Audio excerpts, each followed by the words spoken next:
সকলকে এভরিডে মান্না প্রোগ্রামে স্বাগত জানাই। সকলকে জয় যিশু। অনেক খ্রিস্ট বিশ্বাসীরা যারা নতুন নতুন প্রভু যিশু খ্রিস্টকে বিশ্বাস করছে, এই রকম খ্রিস্ট বিশ্বাসীরা যারা খ্রিস্ট ধর্মে দীক্ষিত নয়, তারা যখন প্রভু যিশু খ্রিস্টর কাছে যায়, তারা যখন প্রভু যিশু খ্রিস্টকে চেনে, তারা যখন প্রভু যিশু খ্রিস্টকে জানতে পারে এবং প্রভু যিশু খ্রিস্টর কাজ করবার আগ্রহী হয়, সেই সমস্ত খ্রিস্ট বিশ্বাসীদের জীবনে বাধা হয়ে দাঁড়ায় যারা পুরনো খ্রিস্ট বিশ্বাসী, যারা খ্রিস্টান, তারা বাধা হয়ে দাঁড়ায়। তারা তাদেরকে অনেক সময় এরকম কথা বলে, তুমি বিজাতীয়, তুমি যিশুর কাছে যাবে না, তুমি বিজাতীয়, তুমি যিশুর কাজ করবে না, তুমি অফার ট্রি তুলবে না। বিভিন্ন রকম সতর্ক বাণী সেই নতুন খ্রিস্ট বিশ্বাসীদের তখন শুনতে হয়। তখন তারা মন ভেঙে পড়ে, তখন তারা নিজেরা নিজেদেরকে দোষী ভাবতে শুরু করে। তারা তখন এইরকম ভাবতে শুরু করে, আমি কি তাহলে প্রভু যিশুর কাছে যেতে পারি না? আমি কি বিজাতীয় বলে প্রভু যিশু খ্রিস্টর কাজ করতে পারি না? আমি কি বিজাতীয় বলে প্রভু যিশু খ্রিস্টকে প্রচার করতে পারি না? কিন্তু প্রিয়জনেরা, আজকে ঈশ্বর আপনাদের জন্য শুভ সংবাদ এনেছেন। ঈশ্বর বলছেন, যে কেউ তাকে বিশ্বাস করে তারা কেউ আশাভ্রষ্ট হবে না। রোমিও, আমরা যদি প্রত্যেকে শুনি, রোমিও 10:11 ঈশ্বর আমাদেরকে শেখাচ্ছেন, কেননা শাস্ত্রে বলে, যে কেউ তার উপর বিশ্বাস রাখে সে আশাভ্রষ্ট হবে না। ঈশ্বর কখনো বলেনি কোনো একটি নির্ধারিত জাতির কথা। ঈশ্বর বলেছে যে কেউ তাকে বিশ্বাস করবে, জাতি বিজাতি যে কেউ তার উপর ভরসা রাখবে, তারা কেউ আশাভ্রষ্ট হবে না। ঈশ্বর এখানে আরো বলছেন, কি বলছেন? কারণ ইহুদি ও গ্রিকের মধ্যে কোনো প্রভেদ নেই। আমরা সবাই জানি যে ইহুদি আলাদা জাতি এবং গ্রিক আলাদা জাতি, কিন্তু ঈশ্বর কি বলছে? ইহুদি এবং গ্রিকের মধ্যে কোনো প্রভেদ নেই, যেহেতু তিনি সকলের প্রভু, আর যারা তাকে ডাকে তাদের সকলের পক্ষে তিনি ধনবান। বাস্তবিকই যে কেউ প্রভুর নাম করে সে পরিত্রাণ পাবে। প্রভু যিশু এইখানে স্পষ্টভাবে বলছে, কোনো জাতি ভেদাভেদ নয়, যে কেউ যে কোনো ধর্মের যে কোনো বর্ণের মানুষ প্রভু যিশু খ্রিস্টকে বিশ্বাস করে সেই পরিত্রাণ পাবে। এখানে প্রভু স্পষ্ট করে বলেছে, কোনো গ্রিক, কোনো ইহুদি, এদের মধ্যে কোনো প্রভেদ নেই। কারণ ঈশ্বর প্রত্যেককে, প্রত্যেকটি ব্যক্তিকে আলাদা আলাদা করে সৃষ্টি করেছে। ঈশ্বর কোনো ধর্মের সৃষ্টি করেনি, বরং ঈশ্বর মানুষকে সৃষ্টি করেছে। সেই সময় মানুষকে ঈশ্বর বলে দেয়নি, আদম হাওয়াকে ঈশ্বর বলে দেয়নি তুমি এই ধর্মের। ঈশ্বর মানুষকে সুন্দর করে সৃষ্টি করেছে। প্রিয়জনেরা, পবিত্র বাক্যে বলছে, যে কেউ তার কাছে আসে তারা কেউ খালি হাতে ফিরে যাবে না। আমরা যদি প্রত্যেকে যখন 6:37 পড়ি, সেখানে বলছে, প্রভু যিশু খ্রিস্টের কাছে রোগা, মোটা, লম্বা, বেটে, কালো, ফর্সা, জাতি বিজাতি যে কোনো মানুষ তার কাছে আসুক না কেন, কেউ খালি হাতে ফিরে যাবে না। তাই আজকে আপনি যদি এই রকম কথা শুনে থাকেন যে আমাকে শুনতে হয়েছে আমি বিজাতি বলে প্রভু যিশুর কাজ করতে পারবো না, আজকে ঈশ্বর আপনাকে ভরসা দিয়ে বলছে, আপনাকে ঈশ্বর চেনে, আপনাকে ঈশ্বর জানে, আপনাকে ঈশ্বর ভালোবাসে, এবং আপনি যখন যিশু খ্রিস্টকে বিশ্বাস করেছেন আপনার জীবনে আপনি পরিত্রাণ লাভ করবেনই করবেন। পবিত্র বাক্যে ঈশ্বর একটি সুন্দর উপমা কাহিনী আমাদেরকে শোনাচ্ছেন। প্রত্যেকে চটপট মথি লিখিত সুসমাচার 20 খুলে ফেলুন।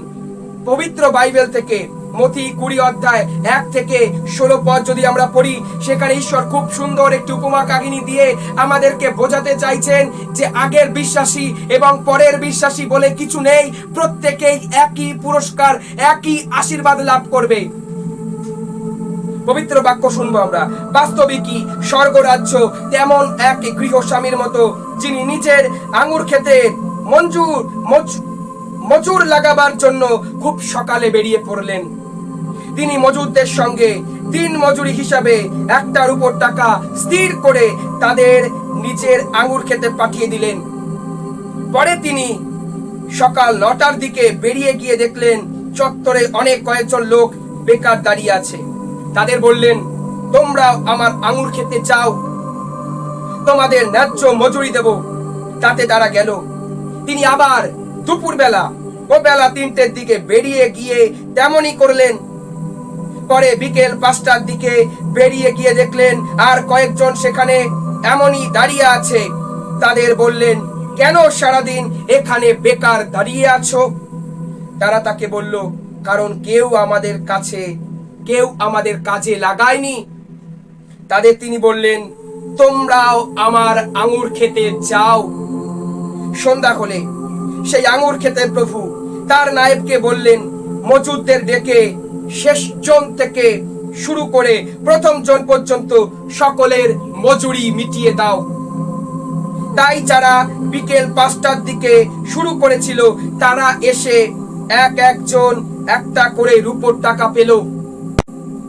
পরে যারা প্রথমে শুরু করেছিল তারাও এসে বেশি কিছু পাওয়ার আশা করছিল, কিন্তু তারাও একটাই রূপোর টাকা পেল।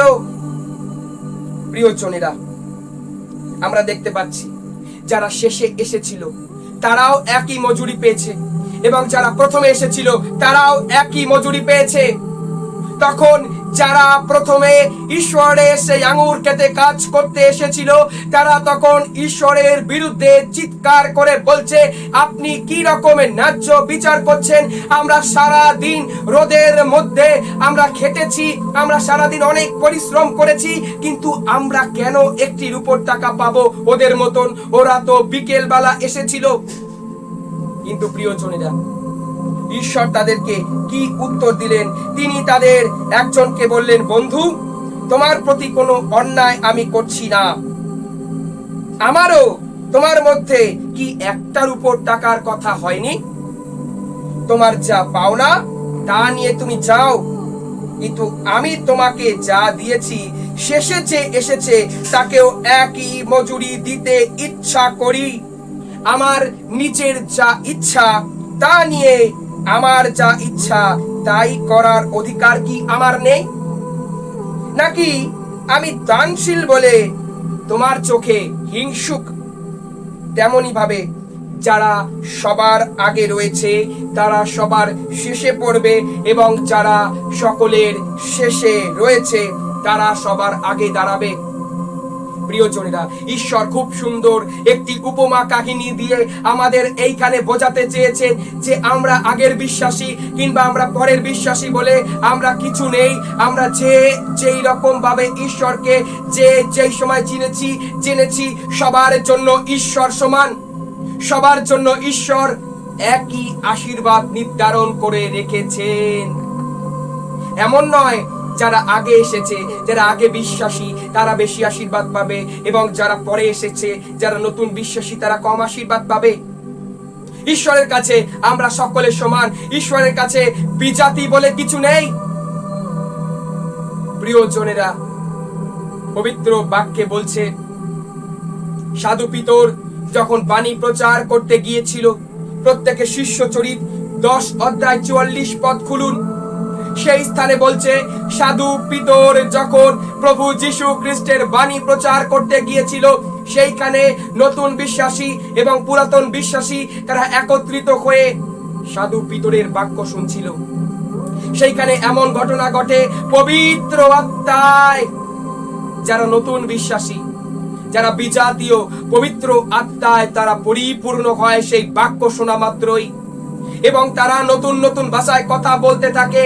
তখন অন্যান্য পুরাতন বিশ্বাসীরা তারা তখন অবাক হয়ে যায়, কিভাবে বিজাতীয় মানুষদের উপরে ঈশ্বরের পবিত্র আত্মা নেমে আসলো, কিভাবে তারা পবিত্র আত্মায় পরিপূর্ণ হয়ে নানা ভাষায় কথা বলতে শুরু করলো।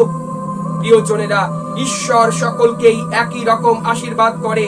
জাতি বিজাতি তারাই যারাই ঈশ্বরকে বিশ্বাস করে সকলকেই ঈশ্বর আশীর্বাদ করে থাকেন, তাও সমান মর্তদের উপরে শেষের দিনগুলিতে আমি আমার পবিত্র আত্মা নামিয়ে আনবো। ঈশ্বর এইখানে একবারও বলেনি যে আমি এই জাতির উপরে আমার পবিত্র আত্মা নামিয়ে আনবো। ঈশ্বর কি বলেছে? পৃথিবীতে যারা বাস করে সকলের উপরে আমি আমার পবিত্র আত্মা নামিয়ে আনবো।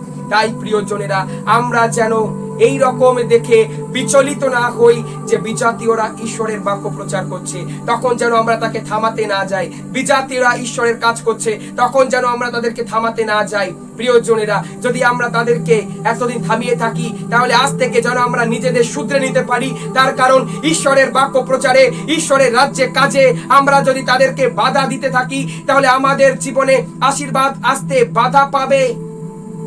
আমাদের জীবনে আমরা অনেক ব্লেসিংস হারিয়ে ফেলবো তাদেরকে বাধা দেওয়ার কারণে। প্রিয়জনের, আসুন আজকে এই পবিত্র বাক্য শুনে আমরা নিজেরা নিজেদেরকে একটু পরিবর্তন করবার চেষ্টা করি।